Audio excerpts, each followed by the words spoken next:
Hey slave babes, I'm back with another video, which I think is really important with any business, not just hair or beauty or whatever. It's disputes and chargebacks. So I got a little notebook pad, so if I look down, I'm looking at my notes so I don't forget nothing. So of course, a chargeback or a dispute is if somebody purchased something and they say they didn't get it, or they got it and said they didn't get it, or they took somebody else's card and things of that matter. So the biggest things is it's kind of simple, but it just can be a little tedious. So the main thing that always everybody tells you, always send with a tracking number. Do not send without a tracking number, because that's going to be the biggest thing PayPal or anybody looks at, because that's like a signed, sealed and delivered type of proof.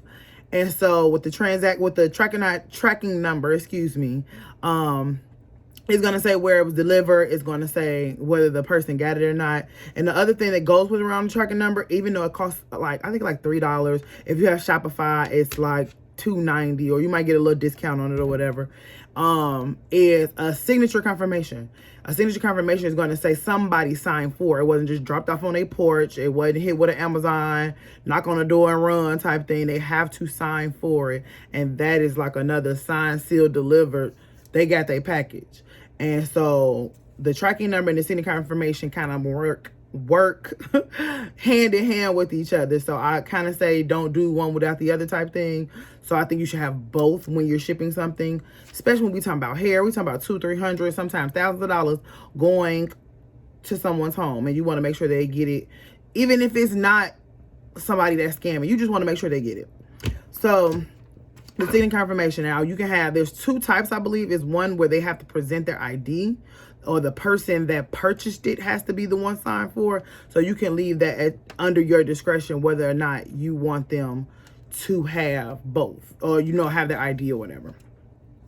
So another thing to help with the dispute is confirmation via the email that was provided through the purchase.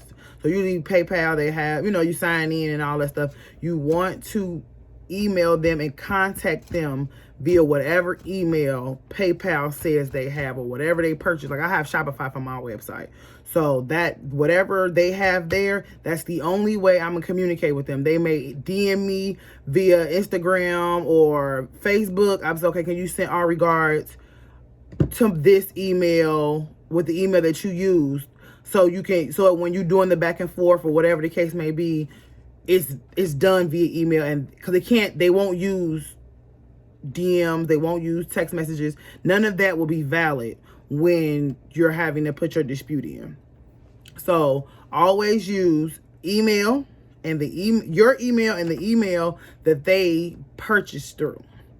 And another one is to respond quickly. When PayPal says, hey, you got a dispute, I know there's a time limit on when you can send your stuff. The longer you take, you're going to lose. Like, they want their stuff. I think it's like, it may be 72 hours. I know I can't remember exactly what it was. But they want a response quickly. So if you miss the deadline, you missed your money. Period. Like, they ain't no going back, oh, can I get a couple extra days? Nothing. So as soon as you get the email or be on top of your emails, go ahead, send that, like, no, this is their tracking number. This was delivered on this date. What the bam, all that stuff. So keep all your records. Technology is kind of easy, especially with the websites and stuff like that. I literally can look up the day. I can search somebody's time, all those different things. Keep your records. So having iCloud, if you want to write it down, if you want to keep receipts, like when I drop off my curling irons and hair, like you can, like if you have a prepaid label, you can just drop it off and leave it on the table. But I just be like, I don't scan mine in, thank you. I'll sit there, wait in line, and have them scan in. Granted, I'm an in and out person, but I want to see that somebody scanned it in and they didn't just sit there. Somebody might have, because somebody could come in and grab it. If you ever notice, you go into a small post office, they be in the back and they hear a ding dong or whatever the case may be. Somebody could have came and grabbed everything off the table, and then you'd be like, well, where my stuff at? So I don't mess with it. Scam shit in, excuse my language. Another one that I really like about Shopify is they have chargeback insurance. What is chargeback insurance? So they have, I think it's 2 or 3 apps that's on Shopify where they do like a quick, when somebody purchases something, they do a scan over the person's information. So that's from their email address, their IP address, their billing address, their shipping address. All these different things are analyzed, and they will send me, I use No Fraud for Shopify is what I use, and they'll send me a pass or fail. If you fail, I ain't sending you nothing. Delete squat shit. I'm sorry. I'm not sending you nothing, because my insurance told me you high risk. I'm gonna refund your money back, and you can try again. And it's going to tell me the reason why I'm refunding you. It's going to be because your shipping and mailing don't match. Your IP address is way further than from your shipping address. Like, those are different things for fraud. And that's something you can do without the fraud insurance, is to check to make sure both the shipping and billing match. Because if they don't, PayPal is going to automatically side with the buyer if they don't match, or if it's not a verified address. So you have to really keep up with that. Now, granted, some people will be like, well, I'll have it shipped to my mom's house. I'm sorry, it sounds like a personal problem to me. We're not shipping this, because when iPhone ship their stuff out, they don't play. They don't play, because that's a $1,000 phone, and you got to get the shipping and billing has to match for you to be able to get your phone. So that's the same thing we're going to do with our hair, because we want to make sure we ain't losing out on no money. We don't want to lose no money, because Shopify already has a 3-day hold as it is to get the money if you use Shopify. You know what I mean. So another one, like I said, is the same billing and shipping address needs to match for you to win any PayPal case most of the time if you don't have a chargeback insurance. And again, let me go back to the chargeback insurance. With the chargeback insurance, let's say they pass you, and let's say you ship it out, customer gets their stuff, you got to do tracking. You still have to do the tracking cover. You still have to do all those things, because that's the way that they want you to as well. You still have to send the tracking information with the confirmation, signature, and all that. Sorry for my fast talking. So let's say they still dispute it. If they dispute it, No Fraud or your insurance company is going to reimburse you. And if you have everything in line, PayPal is going to reimburse you. So you're almost going to be you're going to get your money twice, because they did this dispute, and because the insurance is like, we're ensuring that this customer is not going to be fraud. So sometimes you'll get your money back twice because of that. And if you want to, you can go a little further and file a civil suit, and you can sue them for fraud. That's totally up to you. I learned that from Every Diva Styles, but she said she get her money 3 times over when somebody do a dispute, because she covers all bases. So I'm relaying that information to you guys as well.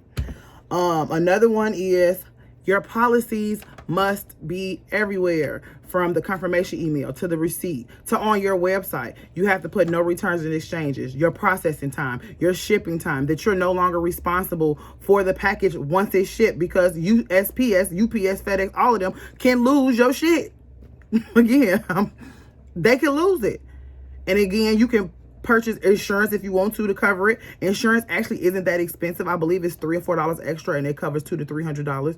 But again, and I believe Shopify is starting to get on the insurance too, especially with the holidays coming.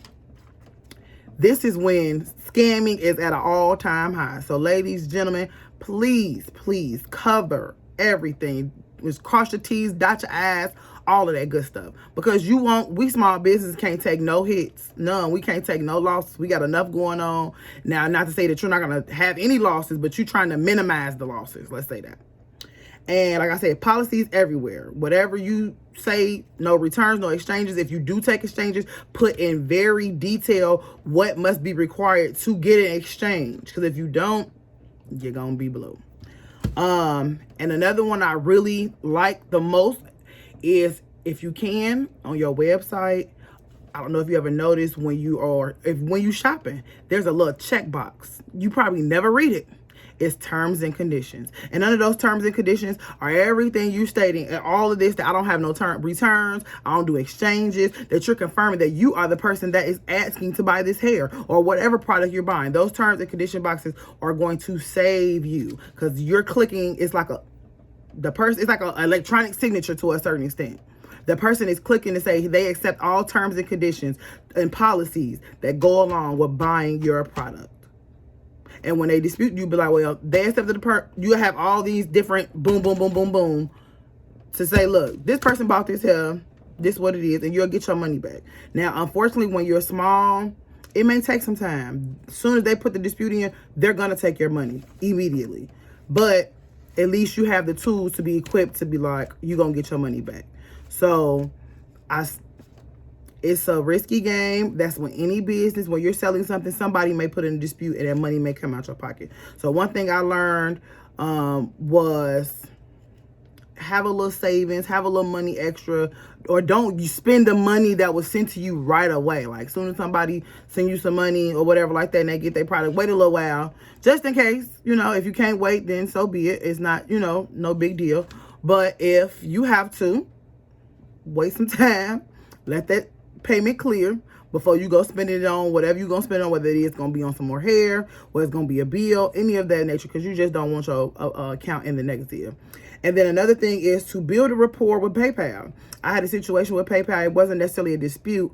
It was something where the bank had gave me my money back already, and PayPal hadn't sent me my money back yet, and I needed the money because it put me down in a negative when it happened, and my bank gave me my money back or whatever like that, and PayPal saw it like I tried to do a double whammy and try to get my money back twice.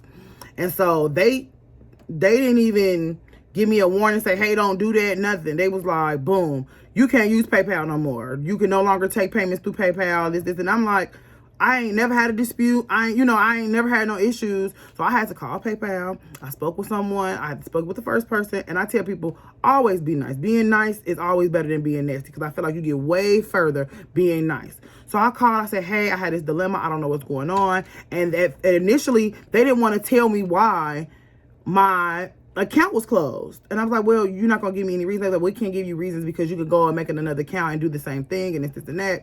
So I was on the phone. I got off the phone with them and I'm like, no, I'm just not going to take no as an answer. I'm like, no, because I needed my PayPal. I'm like, because to me, that is one of the biggest, I guess, e-commerce, POS. I don't know the word I'm trying to say, but that's the biggest thing that we have out here to cover me and the buyer at the end of the day.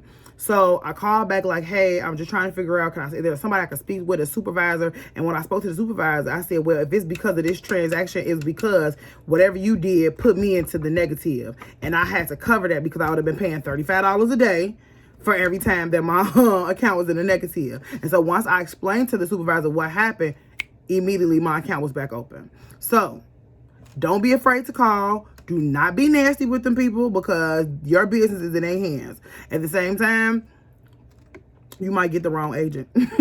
So you may have to call back again. Don't take no for an answer. If just be nice at all times. If you get frustrated, take the time, cool off, whatever. But hey, be nice. Be nice. Another thing that you can use that I kind of forgot, so I'm going to edit it in, y'all, so it might be a little off, is they now have where, like, with the forms and intake forms, you can do picture upload. And in that picture upload, you can ask them for the ID. And the ID that they upload will have to match where they're trying to ship it to. So that was, that would confirm that the person is who they say they are, as far as disputes and stuff like that. Because you probably won't get a dispute once you ask for that ID, because ain't nobody trying to go to jail.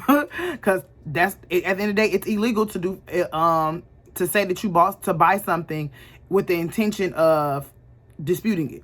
So another way is to ask for the ID. I believe Alonzo Arnold asked for ID when you want to buy a wig from him and things like that, to dissolve type of disputes and stuff like that. So don't think it's doing too much. It's never doing too much when it comes to your business, because you got to protect you at all times. So if it's a person that's really interested in it, they won't mind, because they're legit. They're not going to mind that you're asking for all this identification. The only time they may align, the ID is a little bit much, but if you explain to them, if you have like your policies and procedures that, hey, we ask for your ID to make sure to prevent fraudulent activity, things like that, and they're kind of understand. Especially, like I said, when you talking Alonzo's wigs is like $1,000 easy. So I get it. Now, will your customers understand? Possibly, but if they want a wig back enough, they will. So that was just another little thing that came off of my mind to put in there as far as Yeah, but that is all I have for this video. I hope that this was very informative. If you guys have any more suggestions on anything you guys needed pertaining business, hair, beauty, whatever it is, I'll go look it up, search it, and we can get this stuff done together. So I'm hoping I can help people build their businesses without costing them an arm and a leg. With that being said, you guys have a great day or evening. Bye.